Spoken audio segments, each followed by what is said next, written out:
Hi friends, welcome to my channel Studies in English Literature and Language. Hope you are all well, and today I shall discuss one of the important classical comedies, namely Pot of Gold by Plautus. And the topic of my today's class is the role of Lar Familiaris in this drama. Now you all know that Plautus is one of the finest classical dramatists. He was a specialist in writing of comedies, and his Pot of Gold is one of the brightest gems in the casket of classical drama. Now, who is Lar Familiaris? As per Roman religion, Lar Familiaris is a household deity whose impact is perceived only within the ambit of his location. That means Lar Familiaris is the domestic deity, and his impact is perceptible only within the circle of domesticity. And here in this particular drama, he is the household god, the guardian spirit in the family of Euclio, and that Euclio is the principal character of this drama. He has been protecting the pot of gold entrusted upon him for years, and from the prologue it is clear that he has been protecting this family treasure, that means that pot of gold, for 3 generations. Euclio's grandfather has entrusted him the plot of gold. As Euclio's father has not paid any devotion to Lar, he has remained ignorant of this treasure.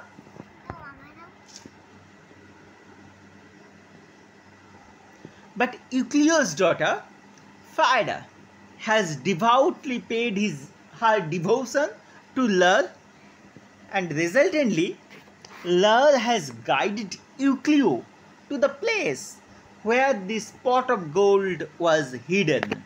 Thus, in the prologue, Lar presents the history of Euclio's lineage in a nutshell.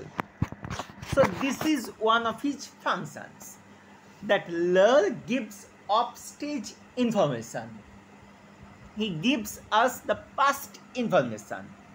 And next, again in the prologue, Lar states how Euclio's daughter Phaedra is ravished, is seduced by a young man named Lyconides, who is his neighbor too.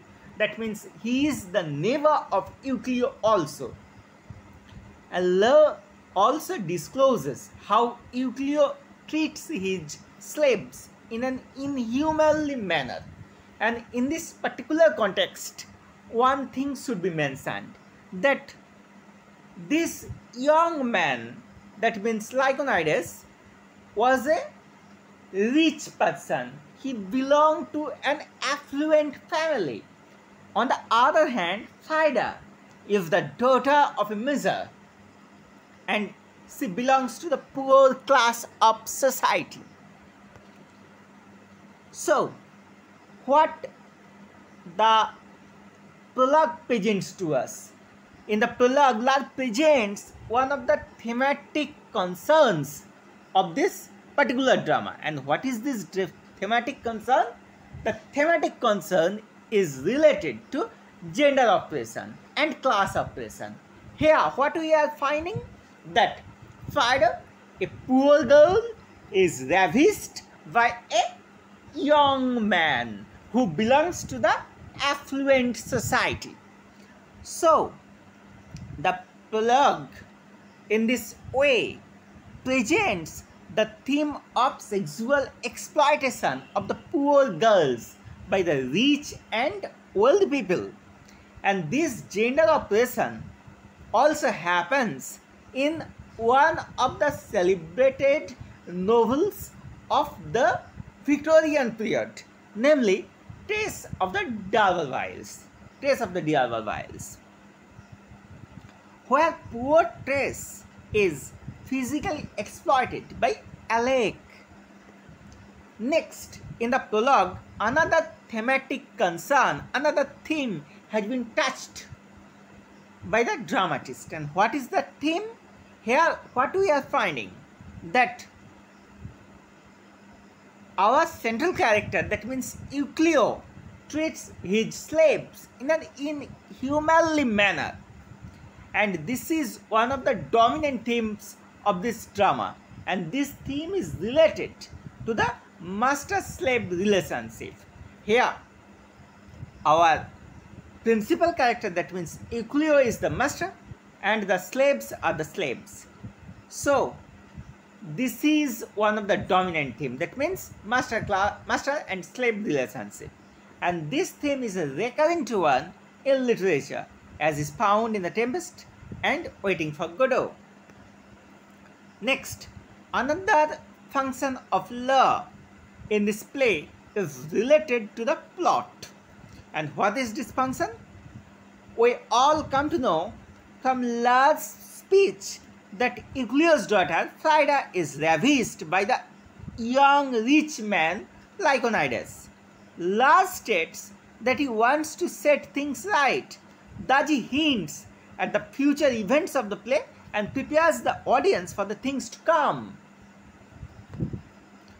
So, what are the functions of Lar in a nutshell? In the prologue, what we are finding? In the prologue, we are finding that Lar plays multiple roles.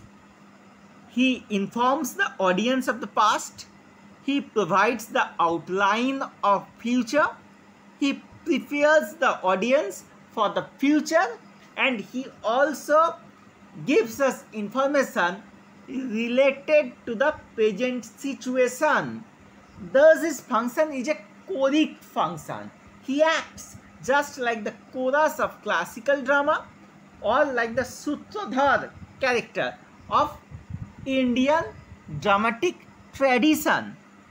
Next, in the prologue, through the speech of Lar, the dramatist has touched on the themes of love and social inequality, two principal themes of this comedy. And the prologue also presents how the masters treated the slaves in an inhuman manner in the ancient times. So, the prologue of Lar in Plautus' Pot of Gold is an extremely significant one, as it touches upon several central aspects of this drama. So friends, let's have a finish of this topic, and last but not the least, thanks for watching this video till the end. Keep watching my channel and subscribe to this channel for more and more updates on English literature and language.